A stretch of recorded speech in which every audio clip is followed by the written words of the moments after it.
There was a person worked with one time who would always blush and very, very intensely. And I mean instantly. She would start public speaking and instantly turn beet red. And she felt terrible about this and very self-conscious. And so the first thing she said to me is, I have to stop turning red. And I said back to her, that's not true. You have to stop moving your feet. She looked at me rather blankly.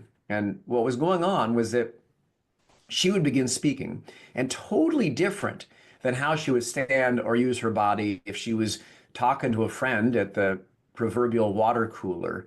She would begin to relentlessly shift her weight back and forth, back and forth, back and forth, back and forth, almost like miniature pacing, but very rapid, rapid pacing.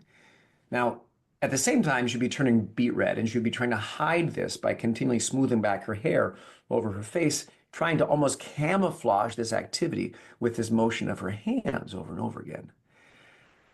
So I actually crouched down and I gave her feet some physical feedback to find stillness. I tapped on the top of her feet, Yeah. some books on top of her feet to keep them anchored to the ground.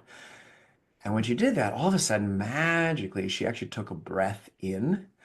Her diaphragm dropped down, her lungs filled with air, and her entire communication instrument became still and grounded. Hmm. And all of a sudden, she spoke more slowly for a moment. She breathed in. She got a better idea. She realized she actually had something to say to start the speech off, and she didn't blush. And 30 Hmm. seconds later, she was still going strong, thinking of ideas to share.